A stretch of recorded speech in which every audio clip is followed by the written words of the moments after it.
Your sales script can make or break your whole sales process. It could be the difference between you making hundreds of thousands of dollars a year as a closer, millions as a business owner, or just completely failing. Yet most business owners don't spend more than 10 minutes thinking about their script, their framework, how it's put together, how prospects are coming into the call. When it's the foundation to your sales process, it's what allowed me to collect 1.3 million in cash in 7 months on a brand new offer. That's why in this video, you'll see me breaking down every single aspect of a script and framework and how I put that together for any offer so that you can use it to close anyone on any offer. Most people slip up at this point because they allow leads to come into the call with this bullshit free strategy sessions. I've gone on and on and on about this, and it's a real simple change. We want people to be in the mindset of applying to work with us. Anything that demonstrates that we are not going to coerce you into doing this, okay? Application refers that. There's many ways of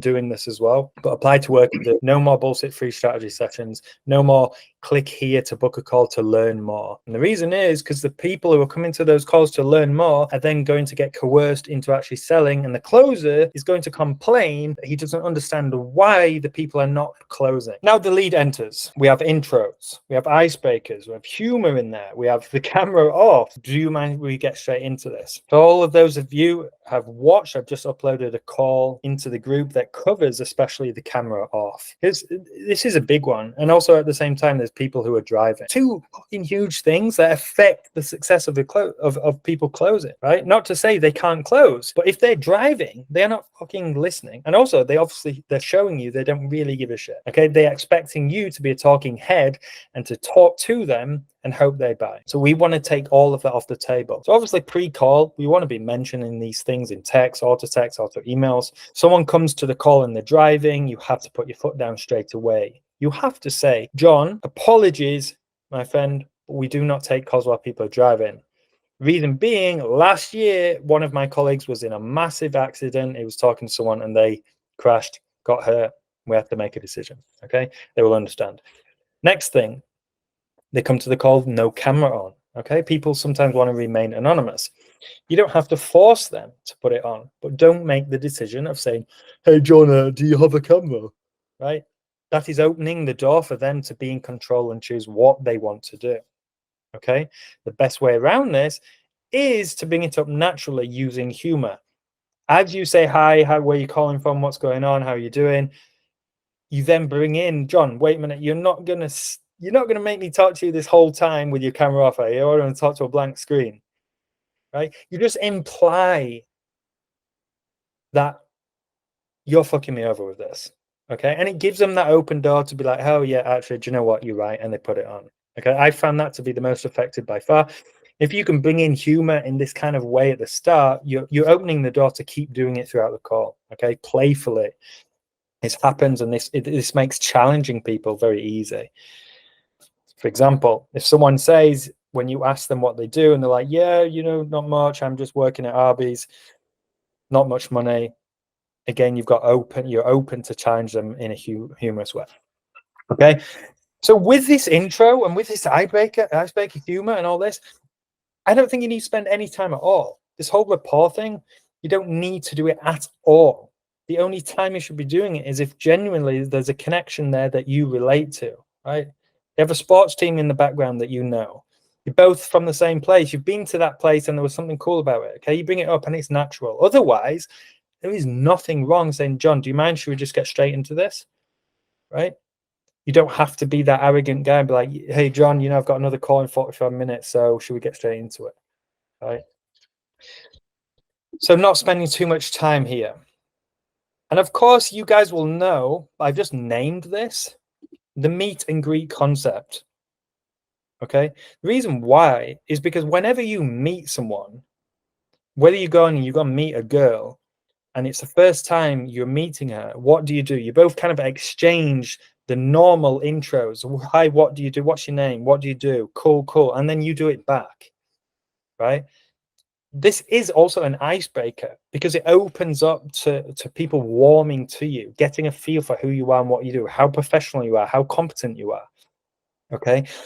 And so if a lead is coming into this call fairly cold, guys, let's just say they've seen an ad, they booked a call, they're now speaking to you. You do not know anything about them. Okay, so this data collection, this meet and greet and understanding them, in my opinion, should be done here before we get into why they want this product, what challenges, pains they're facing. Okay, and so I put in a little example here, and I'm going to go through it. But the main aim here, guys, is you can get them to paint a picture of who they are, what they do, and what kind of financial position they're in. Okay, it gives you a very good understanding of what might this call go like, what position they're in financially for you to recommend the product. Okay, you can actually do some disqualification here and listen out for red flags. So I've put, and this is how I would word it if it's called. So John, before we get into why you're here, and the reason I say that, guys, is because I don't want them getting into that stuff. So I preface it. Before we get into why you're here, your challenges, your goals, I'd love it if you could start by giving me a fairly detailed understanding of yourself, your business, okay, your background. That way, when it comes to recommendations, I'm always approaching it from a bird's eye point of view. After that, I'll move into us and what we do. Okay, so you've prefaced it. You've told them, do not go into your pains, your challenges. Tell me about you, your business, your goals, and your background. Okay, they'll tell you then. They'll make it easy. I run this business. This is what we do. We've been in it for 5 years, right? These kind of data points are so incredibly important. That will then run into spin-off questions. Okay, when I say that, what I mean is sometimes prospects will give you the whole picture and you do not need anything more. You're like, brilliant, thank you. You've just told me how you're fucking making 9 million a year and profit margins. Great. But not everyone will give you everything. So what I recommend is write down all of the data points that you generally are looking for. You're going to be looking for the same fucking things with every single person. Write them down, nail them to your forehead, do what you want, write them on a sticky note. So when someone gives you those details and they miss X and Y points, your spin-off questions become very simple. Okay, so you say, appreciate that, John. And whilst we're there, in your industry, what are you seeing in terms of your profit margins now? I speak to a lot of real estate guys, and I'm seeing the market is not good. What are you seeing? Right. And sometimes you get an answer that wouldn't have come. And it's like, yeah, do you know what? Absolutely. This year, we're absolutely fucked. Right. But when I told you about all that success we're having, I'm talking about the last 5 years. Okay. So you've got a bit more of an understanding there. Then I've got things like, what role do they play? Right. Are they CEO? You should obviously know this before the call, guys. But if you don't, and it's not clear, you need to find that out, because this is going to give you an understanding of whether it's going to be a call that you can close, right? And so you can ask, and what role do you play there, Steve? You're the marketing manager. Okay, well, fuck this call. Let's get off, right? No, I'm joking. Have you worked with an agency like this before? Okay, all of these basic points, guys, but we're getting them done and out of the way at the start. Okay. Any questions there, guys? Yes, David. No, David. No, my bad, wrong button. I wanted to do the thumb up. Gotcha. Okay, and then if we look to the side here, we've got the SDR and setters done this. Okay, and what I mean by that is people are going to come in to this call, and all that data collection might have been done by a setter. This is a very efficient way of doing it because you're saving yourself a lot of time, right? And you've not got a mountain to climb. And so if your setter, your SDR has done this, all you're going to do is relay what you know and what you understand. Okay, because not only does this enable them to fill in any gaps, but it also looks incredibly professional that they actually do speak to one guy and the guy relays that information to you. Okay, so your company is not just some random people who don't chat to each other. It's a link. They travel down this funnel. Okay, so you say, John, I spoke to my colleague Quentin last week, and I've got a good understanding of what you do. I'm going to go through those really quick. I've got some notes here. Do you mind filling me in on anything that I'm missing? Okay. Bing, bang, bosh. Anything else you want to add there, John? No. Perfect. Cool. Tie off. Okay. We now move into the other part, meet and greet. Now it's the other way. right? And so what we want to really understand here, guys, is like, before we move on, do they know who we are, what we do, how we do it, why we're good, why they should choose us, right? Hopefully, you guys, you've pre-educated your prospects in an efficient manner. You want them to say, yes, I'm well aware, I watched everything, right? But we all know sometimes that's like smashing your head against a wall. You do all the pre-education you can, and not every prospect goes through and does it. Okay. And do you know what? I've just written a few chapters about this today. The reason being, a lot of that time, guys, is it is like homework to people, right? You're asking them, watch this video, watch this ad, fill out this form, do this. Step 3, now watch this VSL, now read this. Incredible amounts of homework when they don't even know if they really want what you have yet. Okay. So you don't have to be annoyed. I know a lot of people are like, oh, how do I get people to watch this VSL more? Look, at the end of the day, it's not the end of the world. Just make sure you're able to tell them at this point in an efficient manner who you are, what you do. Okay. Now there's a slippery slope here, because it is very easy to come across in a pondering way. We're not trying to impress people here. Okay, as in, we're not groveling. We're not going, oh, this is why we're so good. We do this better, and we do this, so please pick us. It is not like that. Okay, it's like, cool, John, what do you know about us? Were you able to go through the VSL and read the PDF? No, I was, I was too busy. I didn't get to do that. Cool, John. Right. Well, in that instance, I'm going to make it incredibly simple for you to understand.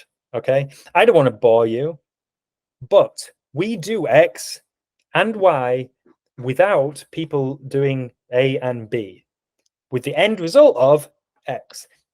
That's in simple terms. I'm guessing that's all clear. Yes. Okay. That's the position you want to come at it from. Okay. Now we want to go into the understanding of the prospect's needs for the call. Okay. Everyone has different needs, but you will still come across a lot of the same needs each time. Okay, so a good question, and everyone knows this. Perfect. So, John, is there anything you're hoping to get from this call? And from there, I can potentially tailor things to you, right? And I say that because sometimes people have a very specific thing they want to understand. They've been through your VSL, they've been through the PDF. They want to understand a certain aspect, okay? And you can actually tailor it then, right? In some cases, they don't really know, and they'll come out with something general. Yeah, well, I'm just trying to really understand what you do, and the pricing, stuff like that. Like, cool, no issues.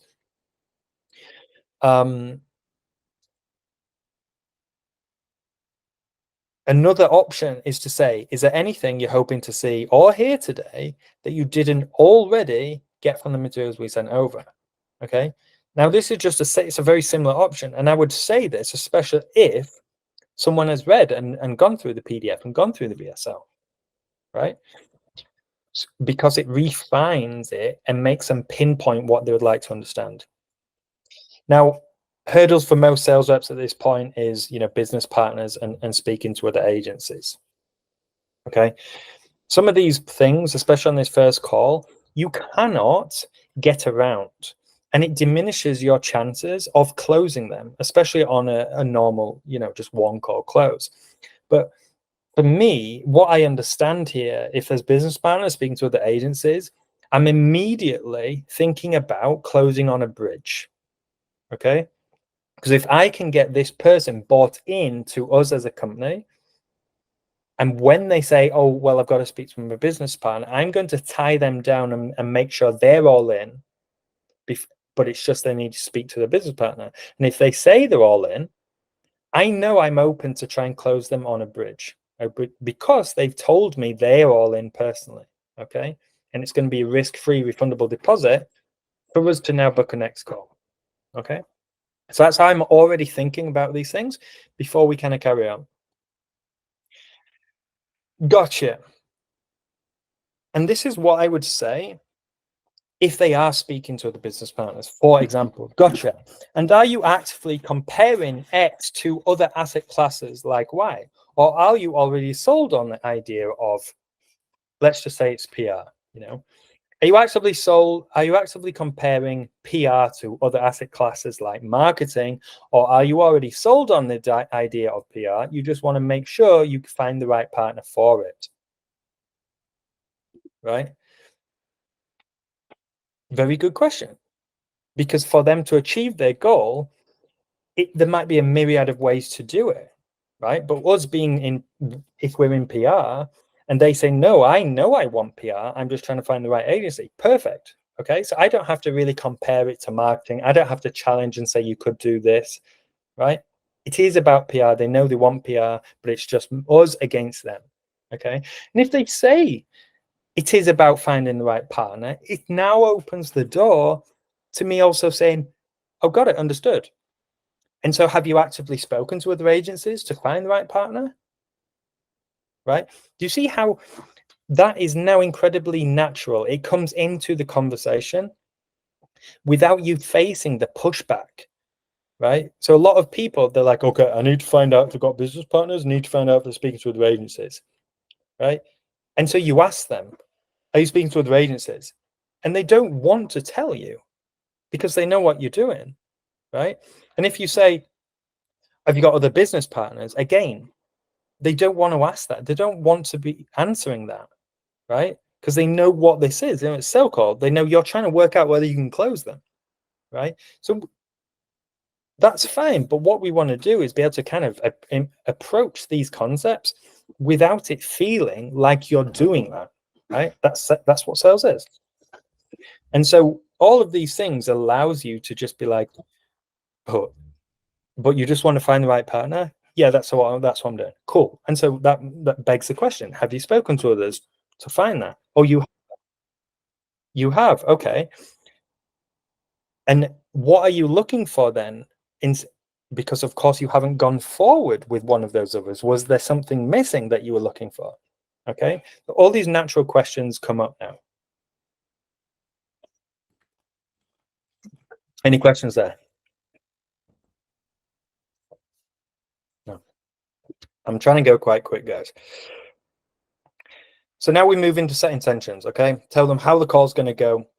I'm going to ask questions to figure out which of our services is going to make the most sense. And all I'm looking for at the end of the call is a simple no, this is not for me, or yes, let's go, right? Or you can go very strict. All I'm looking for at the end of the call, John, is a really simple yes or a no. Is that fine with you, right? Soft, strict, next steps. All I'm looking for is a no or yes to next steps, right? All of these little options at your disposal. If you know me, I will always be pushing the strict yes or no. Because even though I call it strict, the reason I do that is because there's no filler words either side, right? But it's still not strict in a sense that you're not saying it in an arrogant way, okay? You say it in a very open-ended way. And just let me add a caveat here, guys. Like, this is a framework for you to use, right? But I'm in no way saying every single point of these is essential to make a closed deal, right? And I'm still not even saying that every single concept here is needed to even create a framework or a script, you know? Even the yes or no. So you can take any concept here and apply it, right? So don't think everything is needed in order to be successful. And then we go into the main body, right, of the script and the price range option. The reason I say the price range option there, guys, is because if you've asked someone what are you hoping to get from the call and they say price, you know, I am not a fan of trying to just skirt past that and ignore it, right? There's a reason people say that, right? It's either they don't have any fucking money or they have no understanding of what this type of thing goes for, right? They're actually really new to it. And this is where a price range really does come in, and it does help you, especially if you've painted the picture, you've understood them, right? You've understood they work in accounting. They've got an assistant job. They've been there. They're making 25 grand a year or something. And they say, I'm trying to understand the price. You link the two together. It makes a lot of sense now why they understand the price, right? So you would bring in the price range here because it's going to save you a hell of a lot of time for them to say, well, cool, I can't afford any of that. Right? Really fucking simple. Now, Yeah. The one thing I was So- going to say is I think Ian and I were talking about this back and forth in the chat the other day, and I actually started doing this on every single call. I say the price right away after basically like that set intentions part, because it's all everyone's thinking at the end of the day. It's kind of like the elephant in the room. And so I always just kind of start off, I like the frame a lot and say, all right, pricing standpoint is what we're looking at. Is that going to be an issue for you? They're like, no, okay, that works. They know the price. They're not thinking about it the entire time, because even if you go 45 minutes without telling them, and especially if they ask at the start of the call, that's all they're thinking about. And they're taking everything you say with a grain of salt. They're like, all right, well, it sounds good, but how is the price, or how much is it? And I think just by saying that very upfront, it just kind of alleviates that tension on the call. So I like it a lot, but for sure. 100%.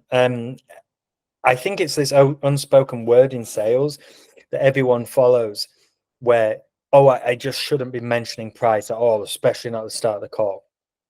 And it's like, just stop in for a second to consider why, right? If you have one price, you don't have a range, and someone is saying they want to understand price, guys, you can, instead of like going at it tentatively, you could say, you can be very confident and be upfront about it and say, got it. Well, if you want to understand price, let's do it. So you're looking at this today. And so before we go on, I would like to understand, is that something manageable for you before I break it down? And Ryan, what do you kind of say when, when people maybe push back and you still say, well, yeah, listen, I'll get into that, but I need to know this first. yeah, well, it works pretty well because we do incorporate a lot of different aspects of this. Like, number one, we're like very transparent about it in like the setters, for example. They'll be like, all right, cool, but first you have a minimum of like I think it's like $10,000 or $15,000. It's like an investment offer. And so we kind of confirm that they have that capital moving like before they get on the call. So they know how a range of what they should start with, but they don't know like the specific price of ours. And so like given the context, it just makes a lot of sense. Cause like I know that they have the money, but it's just a matter of like, okay, like how much is it? Is it like a monthly thing? Is it upfront? Whatever. There's like different ways to go about it. And so just kind of like clearing the air with that, saying this is what it is. Is that a problem for you? Is that going to be an issue? And I know, like, again, they have the money, but some people are like, oh, it's too much up front. I don't know you guys, whatever. But it just brings that conversation to the first 5 minutes of the call, as opposed to, 35 plus minutes, which I just prefer that dynamic. Yeah. I don't think people should be afraid of doing that. And also, you can be the one to leave it till the end. There's no right or wrong here, right? But I'm a big believer, if someone brings it up as something they want to understand and learn, there's a reason for that, right? I'm also a big believer in, as Ryan said, like setters, if they're being used, should be bringing this into conversation. It should not be a shock when they come to the closer call, right? This whole funnel should be incredibly simple for people to understand, and no shock should be there. You can even start to mention price and investment in your Facebook ads, guys, things like that. So now we've painted the picture. We know who they are. They know their background. We know kind of how much money they make. We know what they want to get from the call. They know they're looking for yes or no. Now we're going to challenges, the pains, right? The problems. And so we simply say, what challenges are you facing that you are hoping our solution can help you with? Or in PR terms, what are you hoping PR can help you with, right? Simple as that. Now, there's a few options here. I list them out in detail and tell the prospects, right? Because your solution, whatever it is, will fix certain problems, right? And if you put your head together with some of your sales reps, write down all the things that you fix, all the things you help with, right? Can be big things and can be small things. Now you know what answers you're looking for, right? Because if someone says something and it's not on that list, boom, you can't help them, right? And you can just be very upfront. You also have the option of saying, hey, these are the things that we fix. Which one relates to you, right? I much prefer having them say it from the heart, though, because, more of that just is from them. That's what they're using as their words. You can actually start to use their words and their terminology, which is a bit more powerful. right? If the prospect is facing one or multiple of these, do they generally align with X amount, right?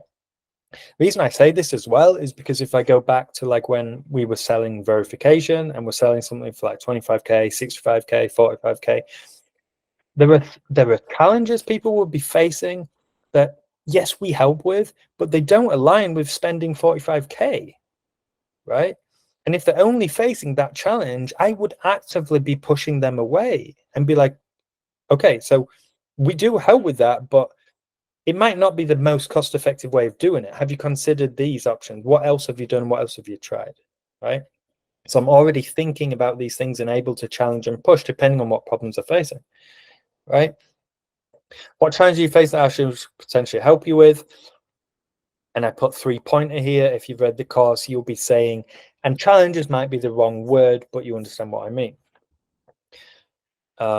You've also got the option, what are you hoping our solution can help you with? 3-pointer. What stood out to you in terms of the appeal of X? Okay, because not everyone is selling something where challenges and problems are the way. Some people are trying to take advantage of an opportunity. Okay, some are just intrigued. You've piqued their interest. Okay, and in that sense, just saying to someone, so what stood out to you in terms of the appeal of our trading solution, right? And so we go down. Now we've got digging time. So this is where we're kind of understanding, you know, your how, your why, your what, your reasons for. How much do these challenges affect the prospect, right? Can we quantify that in financial circumstances? Because if we can, it's a very logical understanding as to why they might want this, right? Are they motivated to change?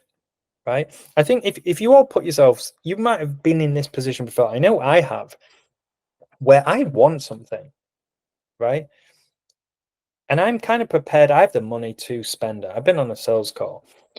But when it comes to it, and when the person it comes down to like closing, there's a big part of me that's going, I'm not motivated enough to carry this out.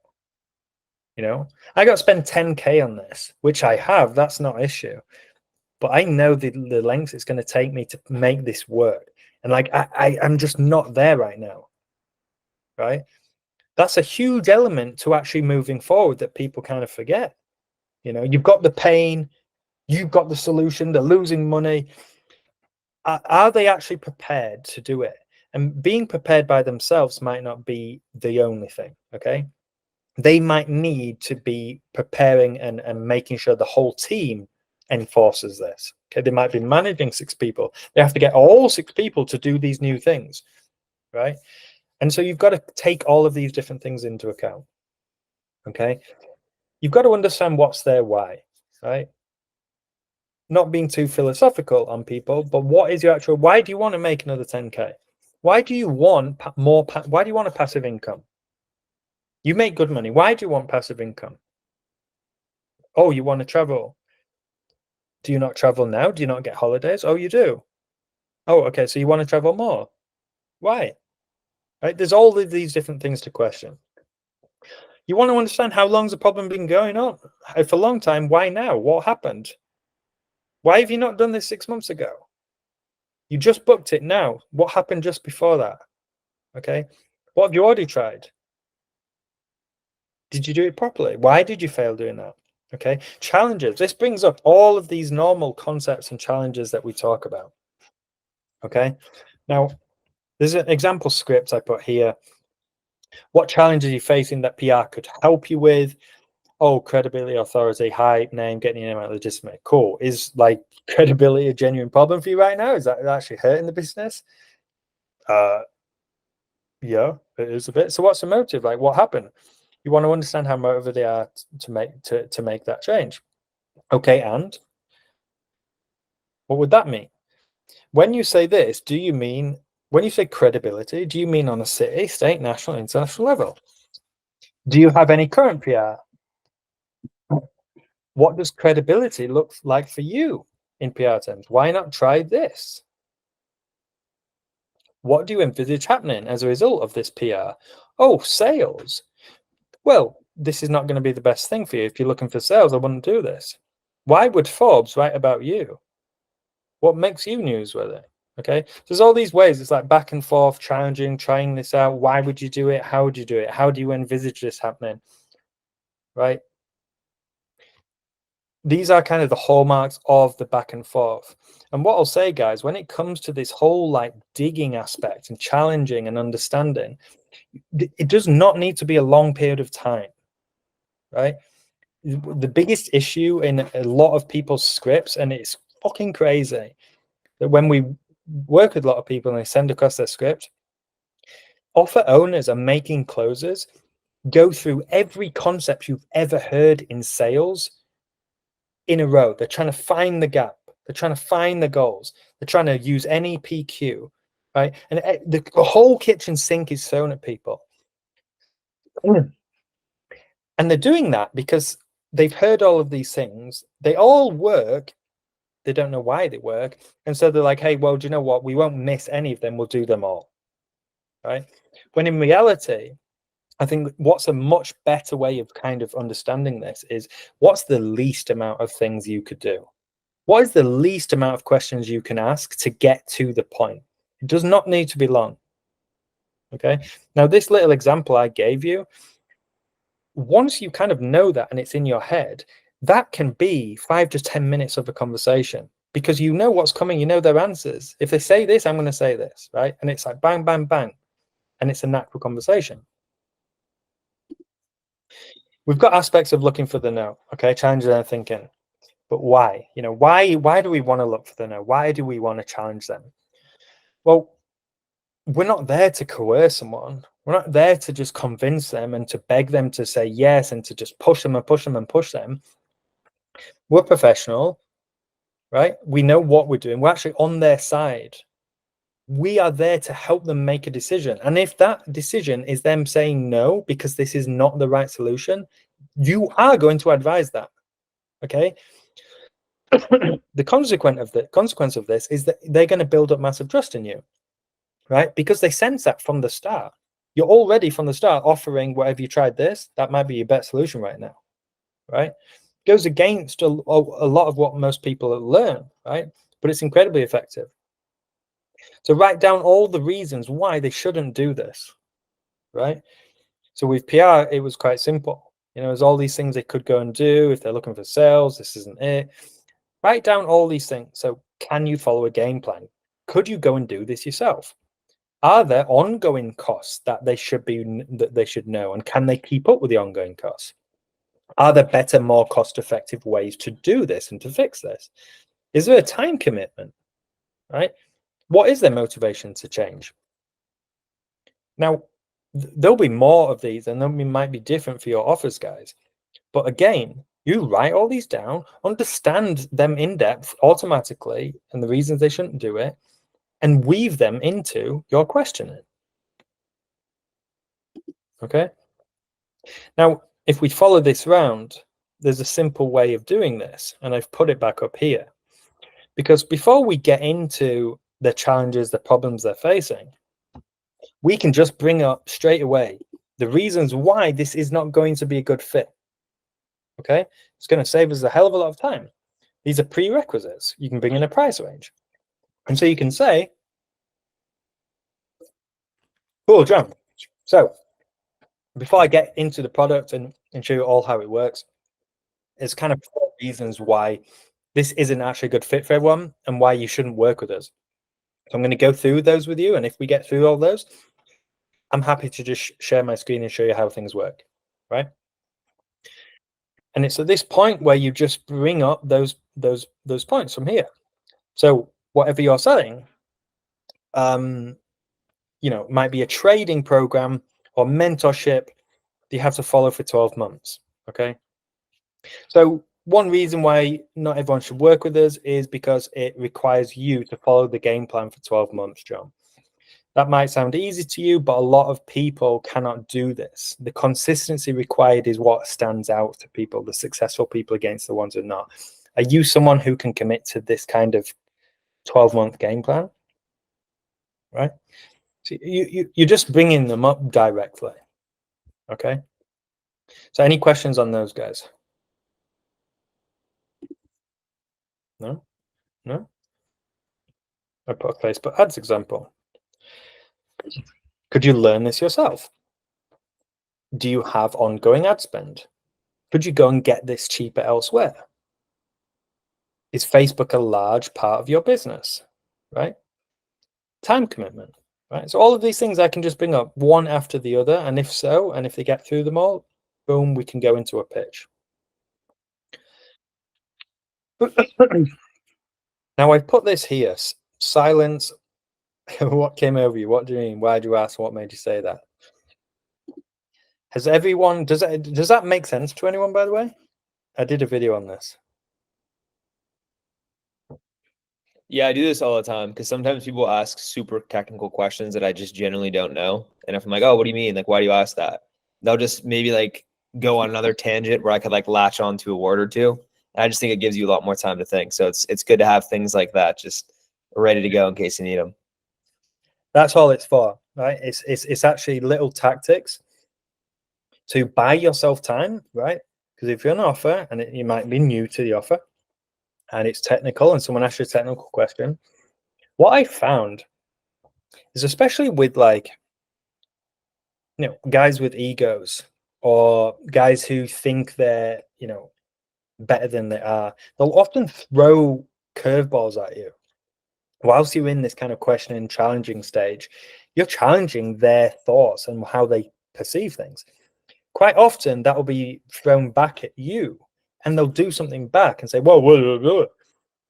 And these 5 little points here, guys, will reveal whether this is like a real thing for them or it's just a curveball, smoke screen. Quite often it's a smoke screen. And so you can use these to your advantage. I think saying, what do you mean? Right? Why do you ask? What made you say that? Those 3, like, will nearly always work and reveal whether someone is like just throwing a smoke screen at you.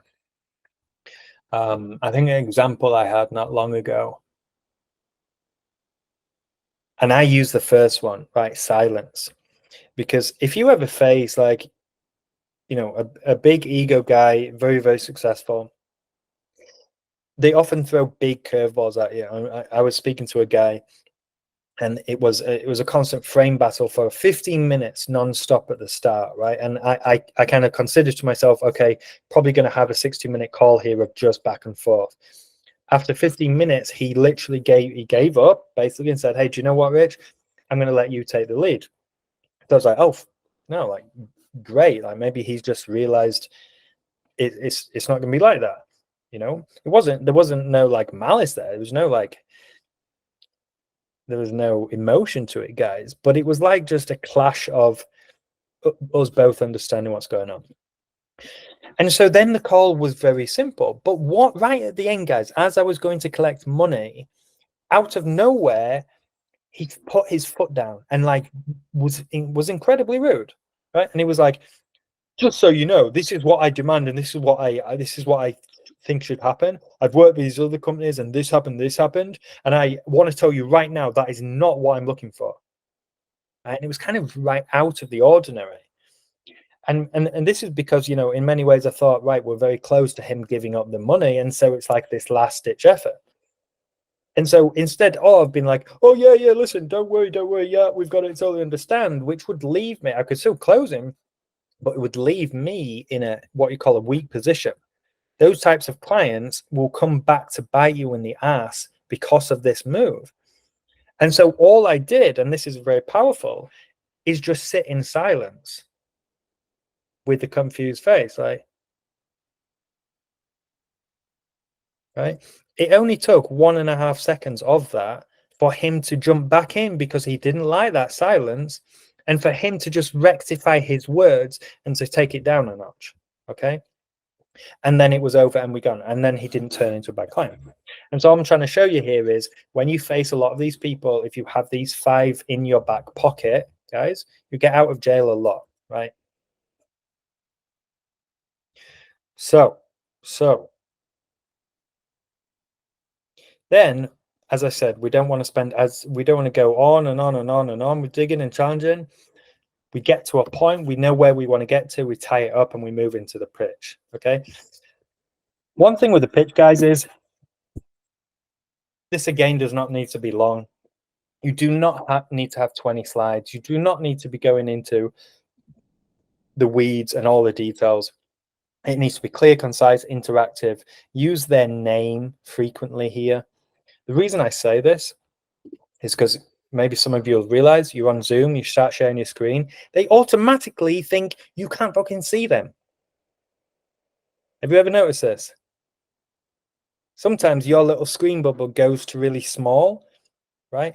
And for some reason, they often consider you can't see them. I notice all the time, as you do that, people bring out the phone or they start to look at something else all the fucking time. And so I will say, and I'll bring it up every time, John, are you looking? John, are you listening? Right? Bring up people's name and do not let them lose track. Okay? This is why being clear, concise, and interactive is essential. For an offer that I'm on right now and Ryan's on, you wouldn't believe the amount of slides that are needed. I think I only go through four slides, right? And it shows the essential, how essential it is to just be clear and concise and give people a visual understanding of where they want to be. That's all it takes. Okay. And then, my friends, we move to the pitch to close concepts. Is everyone aware of the pitch to close concept?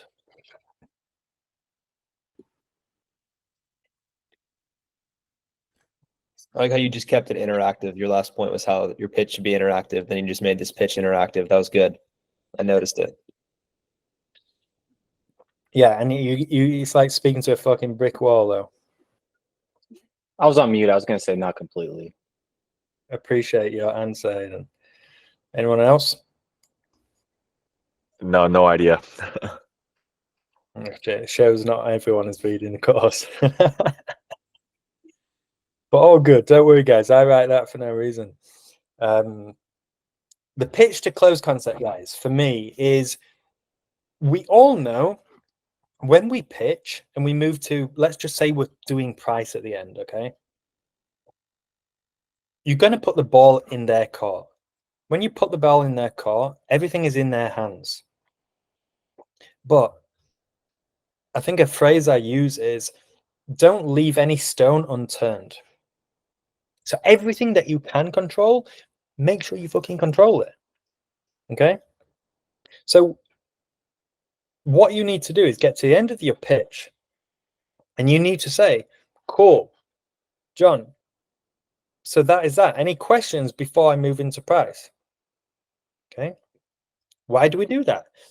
Well, because half of you go straight into price without knowing that, and you hit them with the price, and they go, oh, well, what about this? What about this? Tell me how this works.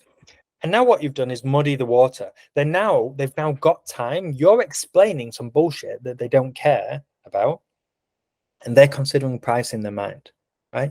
Pressure is off. Okay. So any question before I move to price? And they go, no. Do not take that no for an answer. Say, are you sure, John? Because I tell you what, when I go into price, I am not going back. Again, this is where humor comes into it. If you've been able to be humorous in and throughout the call, when you say this, it doesn't come across as arrogant. Okay. Miraculously, people will figure out things that they need to ask. Okay. Once you've tied those off and they understand, and bear in mind, guys, when you ask those questions, do not spend long on them. Concise answers, right? Once you've finished with those, move into price. Now, you can have this on your screen, or you can just bring the screen off. And the reason I sometimes like to just shut down the screen at that point is because you want this full screen, just you on the screen, up in their fucking grill, and saying the price. Right? So you shut it down and say, cool. So the investment today, John, is $8,000 for the whole course. Okay. As simple as that. You can do this whole remain quiet if you want. You know, everyone says, make sure you're quiet, don't say a thing, let them talk. And it becomes this ridiculous battle of the prospect doesn't even know what you're doing half the time. You're shutting up because you're trying to be Billy Big Balls. I'm not going to be the first one to talk. And the prospect goes, right, so is there something more? Right? Showing you that what you're trying to do is just lost on them. Right? So you can bring up the price, and if there is that silence, okay, you can ask a question. Where's your head at? What do you think? Is that manageable, John? You want to bring up price, guys. I think the biggest issue at this point in calls is people do not stay on the price. So prospects will often take it off price and start to talk about other things. And they'll start to talk about, okay, but what happens next? What's the onboarding? Right? You can't fall into that trap. We have to return to price always, because until we can define whether this is manageable, they're fine with the product paid in full, they're going to have to speak to someone else, they're going to have to look at a payment plan. I'm not going to talk about what the next steps look like. I'm not going to talk about anything else. Okay. And if they want to talk about other things, that's a telltale sign that that $8,000 or whatever you're saying is not manageable. Okay. Now, a little concept you can add here, guys, which is bringing back the yes or no. Okay. A lot of people use the yes or no at the start and then say, Rich, I just get to the end of the call and I'm not getting a yes or no. Right. Half the time it's because you've said it in a really soft way and they didn't really register. But the other half is your calls are 60 minutes plus and they've forgotten what you've said. So a good way of doing this is saying, cool, John, so the price for this, the investment price for this is $8,000. So I guess my question is, are we looking more of a yes here or a no? Right? Again, it will just ring in their head, oh shit, yeah, I remember he said that at the start. And now he said the price, and we've made them sure there's no more questions.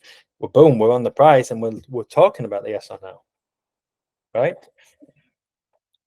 Now they're kind of like, when I say force, guys, it's not like you're not pushing them, you're not coercing them. You're being open and honest. Like, are we looking at more of a yes or no here, right? And obviously, at that point, you know, it's either incredibly simple and you work it out and you move forward for the close. Okay, close that mofo, right? Or we have the close and paid bridge concepts, right? Because they might really like what they see, there might be instances that kind of stopping them, you know, and what solutions can we bring? So everyone knows there's a deposit close for a contract, right? There might be business partners, right? If you know there are business partners, you know they're not going to be closing today, you can just proactively suggest, so John, I know you need to speak to your business partners, but if they weren't in the equation, you yourself, are you all in?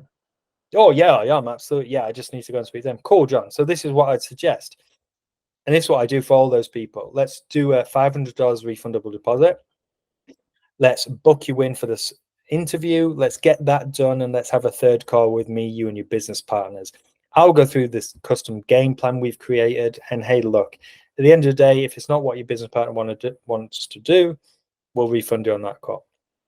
Okay. You have to be proactive here. You are not going to ruin any part of your call or anything you've suggested here by offering that. Okay.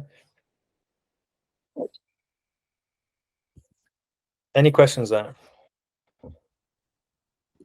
I just had a payment come through as you're pitching this, man. So it must really work. That's incredible. Incredible. Getting dry mouth here.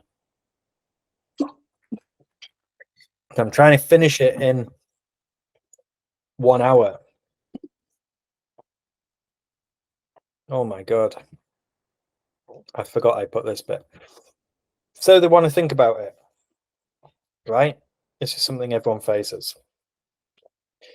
Normalize it, okay? What do I mean by that? When someone says they want to think about it, guys, they're going to assume you're going to be on their back straight away. What do you mean? What do you want to think about? What is there to think about, right? Don't jump down the throat. Make it sound as if that's normal and that you are happy for them to do that, okay? Most people, yeah. Sure, listen, John, obviously, like, you think about all you want. I don't want to push you into this, but like, how long do you want to think about this? Are we talking 24 hours a week? Right? Understand what they're thinking, right? If it's a week, like, absolute what bullshit. It's a day, cool. Like, anything in particular you want to think about? Yes, well, yeah, it's just, it's a lot of money. Understood. So that is literally the only thing stopping you, right? That's the only thing stopping you, is that it is a significant investment, right? You see how now I've actually just taking it down, and it's just this one sticking point, right? And so at that point in time, at least I have this option. So I go, cool. So here's the next steps, and I'm happy to do any of them with you, right? So one of them could be a second call. That's for people who are interested, but not in the next 30 days. You might need to bring a business partner to call, speak to other agencies, etc. The second one is, people confident moving forward next 5 days, $1,000 refundable deposit, send you a draft agreement, custom PDF, and book a second call. And then the third one is go. Okay. And that is, agreement and wire details sent now, onboarding documents sent. Okay. And this, guys, is just providing a solution and advising based on what was their sticking point. For example, if they said it is a significant investment, you could then move into, it is, absolutely, I agree, but is that manageable? It is. You have that in your bank. You do. Okay.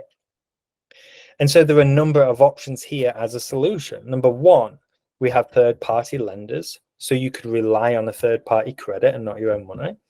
Number two, we have payment plans. And number three, we have a guarantee that says if you don't do X in Y time, we'll refund your whole money. Do any of those options help you? Right?